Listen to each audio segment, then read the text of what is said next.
नमस्कार.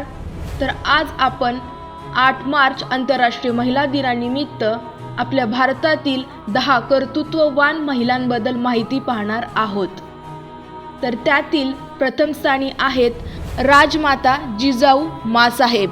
मानवता, प्रेम, वात्सल्य, दया, धर्म, सात्विकता, चारित्र्य संपन्न, प्रखर राष्ट्रभक्ती, जनतेविषयी प्रचंड जिव्हाळा व स्नेह जपणाऱ्या विश्वमाता म्हणजे राष्ट्रमाता जिजाबाई माँसाहेब. जिजाऊंचा जन्म पौष शुद्ध पौर्णिमेला पुण्य नक्षत्रावर गुरुवार दिनांक 12 जानेवारी 1578 रोजी पहाटे 6च्या सुमारास सूर्योदयावेळी सिंदखेड राज येथे झाला.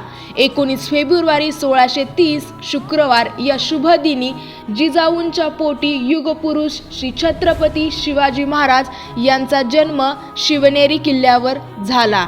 आत्मनिर्भर मातेच्या पोटी आत्मनिर्भर योद्धा जन्माला येतो. जिजाऊ म्हणजे धाडसाचा प्रेरणास्त्रोत, जिद्द, जाणतेपणा, चिकाटी, महत्त्वाकांक्षेचा मेरू पर्वत, असामान्य नेतृत्व, कर्तृत्व व लौकिक गुण जिजाऊंच्या अंगी होते. त्यांचे कार्य तर आपण सर्वांनी पाहिलेच आहे.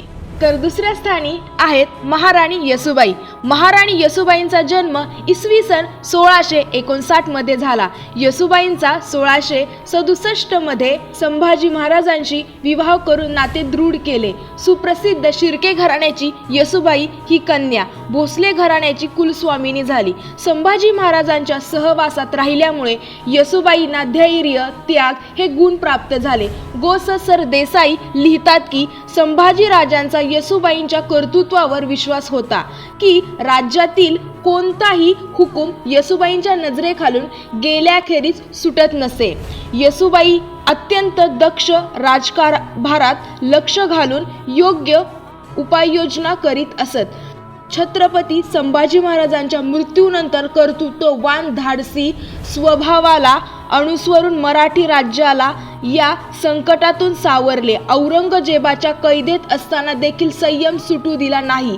त्यांनी अत्यंत धीराने व राष्ट्रप्रेमाने प्रेरित होऊन शाहूला मोठे केले. राजकारभाराचे धडे दिले. महाराणी येसूबाईंनी आपल्या उर्वरित काळातील आयुष्यात मुक्त हाताने दानधर्म केला. स्वराज्यासाठी, राष्ट्रासाठी अनेक कष्ट वेचले. स्त्रियांना राष्ट्रप्रेमाची, कर्तृत्वाची अतूट अशी प्रेरणा मिळाली. राष्ट्रप्रेमाने तेजाळलेल्या ज्योतीचा इसवी सन 1730 मध्ये मृत्यू झाला. कर्तृत्ववान स्त्री महाराणी ताराबाई. महाराणी ताराबाई यांचा जन्म 1675 साली झाला. छत्रपती राजाराम महाराजांच्या मृत्यूनंतर राजघराण्यात सज्ञान पुरुष व्यक्ती राहिली नाही. मराठी राज्याच्या कारभाराची, संरक्षणाची सर्व जबाबदारी महाराणी ताराबाईंवर पडली. छत्रपती शिवाजी महाराजांचे शूर सेनापती हंबीरराव मोहिते यांची कन्या होती. शौर्याचा वारसा आपल्या पित्याकडून मिळाला होता. महाराष्ट्रात संचार करणाऱ्या औरंगजेबाच्या फौजांवर महाराणी ताराबाईंनी हल्ले चढविले. 7 वर्ष औरंगजेबाशी निकराची झुंज दिली. ताराबाई व शाहू महाराज यांच्यात लष्करी संघर्ष होऊन त्यात ताराबाईंचा पराभव झाला. महाराष्ट्राच्या सह्याद्रीच्या कुशीत असणारे किल्ले जिंकल्यानंतर मराठी राज्य नष्ट करता येईल असे बादशहाला वाटले. परंतु ताराबाईंनी व मराठी फौजांनी हे त्यांचे स्वप्न धुळीस मिळवले. 10 डिसेंबर 1661 रोजी मराठ्यांची महाराणी ताराबाई सातारा येथे मरण पावली. कर्तृत्ववान श्री रमाबाई आंबेडकर. 9 डिसेंबर 1907 साली रमाबाईंचे डॉक्टर बाबासाहेब आंबेडकरांशी विवाह झाला. आंबेडकरांच्या प्रत्येक निर्णयामागे त्या खंबीरपणे उभ्या होत्या. धारावाडला असताना त्यांना भाषण करण्यास सांगितले तेव्हा त्यांनी भाषणास नकार दिला. परंतु साहेबांच्या संगतीत राहून एवढं शिकल्या की परमेश्वराचे 2च जाती निर्माण केल्या, एक स्त्री व दुसरा पुरुष असे सांगितले. विद्यार्थ्यांना स्पृश्य अस्पृश्य असे भेद असता कामा नये. एकच जात, एकच धर्म, मानवता धर्म असे मानत असे. म्हणतात की प्रत्येक यशस्वी पुरुषामागे एका स्त्रीचा हात असतो. डॉक्टर बाबासाहेबांचे कार्य प्रत्यक्षात साकारण्यासाठी त्यांच्या सहधर्मचारिणी रमाबाई आपले जीवन सर्वार्थाने पणाला लावले. रमाबाई म्हणजे पडद्याआड राहून शांतपणे अविरत कार्य करणाऱ्या बाबासाहेबांच्या प्रेरणाशक्ती होत्या. आलेल्या पाहुण्यांचे आगत स्वागत, कुटुंबोत्सव, रमाबाई साहेबांच्या सहकार्याशी कधी आई, कधी बहीण, तर कधी प्रसंगी जबाबदारी पार पाडणाऱ्या विविध रंगी स्वभावांच्या होत्या रमाबाई. कर्तृत्ववान स्त्री रयतेची कुलमाता अहिल्याबाई होळकर. अहिल्याबाई होळकर जन्म 31 मे 1725, मृत्यू 13 ऑगस्ट 1795. 70 वर्षांचं सुफल संपूर्ण आयुष्य भारतीय इतिहासातील एक अभिमानास्पद आणि स्फूर्तिदायक व्यक्तिमत्व म्हणून देवी अहिल्याबाई होळकर यांनी गौरविले जाते. आपल्या अजोड कर्तृत्ववान आणि शुद्ध चारित्र्यानं भारतीय इतिहासात एक चमत्कार घडवून आणला. कर्तृत्वनिष्ठ व धर्मनिरपेक्ष राजकारण केलं. त्यामुळे त्या केवळ राजमाता न राहता लोकमाता ठरल्या. अहिल्याबाई यांचा विवाह खंडेराव यांच्याशी पुणे येथे इसवी सन 1733 मध्ये झाला. आदर्श राजकारभार करण्यासाठी जे गुण लागतात ते सर्व अहिल्याबाईंमध्ये होते. इसवी सन 1766 पासून 1795 पर्यंत सुमारे 30 वर्ष अहिल्याबाई होळकर संस्थानाचा राज्यकारभार केला. राज्यकारभार शिवपूजेचे कठोर व्रत, धर्मशील आचरण, दान धर्माचा अखंड प्रवाह हा त्यांचा नित्यक्रम चालू होता. कर्तृत्ववान स्त्री महाराणी लक्ष्मीबाई. महाराणी लक्ष्मीबाईंचे मूळ नाव मणिकर्णिका होते. त्यांचे वडील मोरोपंत तांबे हे पुण्याच्या पेशव्याच्या आश्रयाला होते. तांबे कुटुंब मूळचे रत्नागिरी जिल्ह्यातील कोल्हे गावचे होते. जन्म मोरोपंत तांबे आणि भागीरथीबाई यांच्या पोटी उत्तर प्रदेशातील काशी येथे 19 नोव्हेंबर 1835 ला झाला. पेशव्यांनी त्यांना जळगावच्या पोराळा येथील जहागिरी दिली व कालांतराने झाशी संस्थानाची सुभेदारी दिली. इसवी सन 1818 नंतर इंग्रजांशी तह करून नेवाळकरांनी झाशी वंश परंपरागत घेऊन महाराजा ही पदवी धारण केली. अष्टपैलू व्यक्तिमत्व असणाऱ्या राणी लक्ष्मीबाई युद्धशास्त्रातही प्रावीण्य मिळवले. 21 नोव्हेंबर इसवी सन 1853 मध्ये महाराज गंगाधररावचे निधन झाले. ईस्ट इंडिया कंपनीद्वारे ब्रिटिश सरकार झाशी संस्थान खालसा करणार नाही असे पूर्वीपासून झाशीच्या ब्रिटिशांशी असणाऱ्या मैत्रीपूर्व संबंधांवर राणी लक्ष्मीबाईंना वाटत होते. त्यासाठी लक्ष्मीबाई स्वतः ईस्ट इंडिया कंपनीशी पत्रव्यवहार करत होत्या.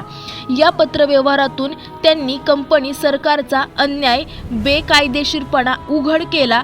एका पत्रात त्यांनी झाशी संस्थान खालसा केले तर पूर्ण हिंदुस्थानातील लोक हळहळ वाटेल. परिणामी हिंदुस्थानातील लोकांना ब्रिटिशांबद्दल भरोसा विश्वास वाटेल का अशी शंका व्यक्त करून कंपनीला एक प्रकारचे आव्हान दिले. अशा प्रकारे महाराणी लक्ष्मीबाईंनी प्रत्येक वेळी वेगवेगळ्या प्रकारचे आव्हान स्वीकारले आणि स्वतःच्या पोटच्या गोळ्याला पाठीशी घेऊन आपल्या राष्ट्रासाठी झुंज दिली. त्यांनी केलेले हे कार्य किती अमूल्य आहे हे आपण आज पाहत आहोत.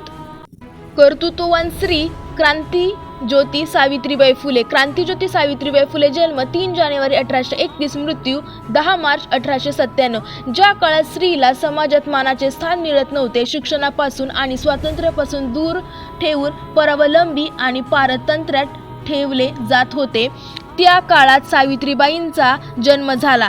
11 एप्रिल 1827 रोजी जन्मलेल्या आद्यसन्मान क्रांतीचे जनक महात्मा फुले यांच्याबरोबर वयाच्या 9व्या वर्षी सावित्रीबाई यांचा विवाह झाला. सावित्रीबाईंना लहानपणापासून शिक्षणाची आवड होती. त्याच्यामुळे भारतातील शैक्षणिक क्रांतीचा पाया रचला गेला. सावित्रीबाईंनी अनेक संघर्ष करत शिक्षणाचा प्रसार चालू ठेवला. 1985 पर्यंत 4 वर्षात त्यांनी 18 शाळा काढल्या. शिक्षणाच्या प्रसारासाठी स्त्रियांचा आत्मविश्वास वाढविणे गरजेचे आहे. 1860 मध्ये विधवा पुनर्विवाह आंदोलन सावित्रीबाई व ज्योतिबांनी उभारले. तसेच ज्योतिबांच्या मृत्यूनंतर सत्यशोधक समाजाचे कार्य धुरा व आंदोलनाचे कार्य हाती घेतले. सावित्रीबाई फुले महान माता होत्या. त्यांच्यामुळे आज अनेक महिला शिक्षण घेताना दिसत आहेत. त्यांच्या कार्याबद्दल कृतज्ञता म्हणून 1995 पासून 3 जानेवारी सावित्रीबाईंचा जन्मदिवस हा बालिका दिन म्हणून साजरा केला जातो. कर्तृत्ववान स्त्री शूरसेनानी उमाबाई दाभाडे या मराठा कुटुंबात जन्माला आल्या. पुण्याजवळचे तळेगाव हे दाभाडे कुटुंबामुळे प्रसिद्ध पावले. दाभाड्यांचे छत्रपती शिवाजी महाराजांपासूनचे संबंध होते. खंडेराव दाभाडे पराक्रमी सेनापती. उमाबाई ही पत्नी होती. उमाबाईंना लहानपणीच युद्धकलेचे शिक्षण मिळाले होते. गुजरातमधील बराचसा भाग हा मराठ्यांच्या छत्राखाली होता, तर अहमदनगर हे मोगलांचे ठाणे होते, के आपल्या हिमतीवर त्यांनी जिंकून घेतले. उमाबाईंचा हा पराक्रम शाहू महाराजांपर्यंत गेला. त्यांनी साताऱ्याला खास दरबार भरून उमाबाईंचा व त्यांच्या दोन्ही मुलांचा सत्कार केला. उमाबाई जितक्या शूर पराक्रमी होत्या तेवढ्याच धार्मिक होत्या. त्यांनी वर्षाच्या देवीच्या दर्शनासाठी येणाऱ्या भक्तांसाठी इसवी सन 1710 मध्ये 475 दगडी पायऱ्या बांधून ठेवल्या. कर्तृत्ववान स्त्री ताराबाई शिंदे जन्म 1850, मृत्यू 1910. सत्यशोधक समाजाच्या संस्कारांमुळे ताराबाईंनी शिक्षणाच्या माध्यमातून स्त्रियांच्या समस्या व त्यांचे प्रश्न स्त्री पुरुष तुलना या ग्रंथामधून मांडण्याचा प्रयत्न केला. एकीकडे नव्या विचारांचा प्रभावामुळे आपल्या मुलीला स्वातंत्र्य विचार करण्याला वाव देण्याचा व दुसरीकडे आपल्याच हाताने तिला रीतिरिवाजांच्या चौकटीत बंदिस्त करायचे असा दुटप्पी व्यवहार त्यांना मान्य नव्हता. ताराबाई शिंदे यांच्या स्त्री पुरुष तुलना यामध्ये स्त्रियांच्या उन्नतीचे मार्ग दिसून येतात. 1857 नंतर महाराष्ट्रात स्त्री शिक्षणाचा मोठा प्रसार झाला. समाजापुढे येणाऱ्या प्रत्येक प्रश्नावर विचार करणाऱ्या स्त्रिया निर्माण झाल्या पाहिजेत असे त्यांचे मत होते. एकीकडे हिंदू पुरुष प्रधानतेला मुळापासून उखडून टाकणारे प्रश्न विचारायचे आणि दुसरीकडे स्त्री पुरुष नात्यांच्या मंगलमयतेबद्दल बोलायचे. यावरून त्यांची झुंज लक्षात येते. कर्तृत्ववान स्त्री पंडिता रमाबाई यांचा जन्म 23 एप्रिल 1858 रोजी झाला. रमाबाईंचे भागवत पुराण, भगवद्गीता वगैरे मिळून 1800च्या वर श्लोक पाठ होते. मुलीने संस्कृत शिकणे व सभेत श्लोक धडाधडा म्हणून दाखवणे ही गोष्ट त्यावेळी लोकांना नवलाईची वाटे. रमाबाईंनी स्त्री प्रतिष्ठेसाठी दिलेला क्षण केवळ ख्रिस्तांच्या सेवावृत्ताच्या उपदेशाचे कर्तव्यनी पालन म्हणून झाले नसून त्यात एक जीवन तळमळीचा ओलावा होता असे दिसून येते. रमाबाईंची स्त्री विषयक तळमळ व कार्य आपल्याला दिसून येतात. भाषा खंडणीच्या त्या काळात पंडिता रमाबाईंची याजलेले काही शब्द त्यांनी भाषेचे मर्म जाणले. त्यांनी केडगावहून अमेरिकन मिशनला पाठविलेला एका अहवालात म्हणले आहे की, मी इतके हिंडले पण देशी भाषेत मला प्रेम हा शब्दबल दुसरे प्रतिशब्द आढळले नाही. पुणे जिल्ह्यातील दौंड तालुक्यातील केडगाव येथे पंडिता रमाबाई मुक्ती मिशनची स्थापना झाली. यामधून अनेक अनाथ, अपंग, अंध अशा मुली, महिला यांचे संगोपन केले. मुलींच्या शिक्षणासाठी मनोरमा विद्यालयाची स्थापना झाली. धन्यवाद माझा व्हिडिओ पूर्ण ऐकल्याबद्दल आणि पाहिल्याबद्दल.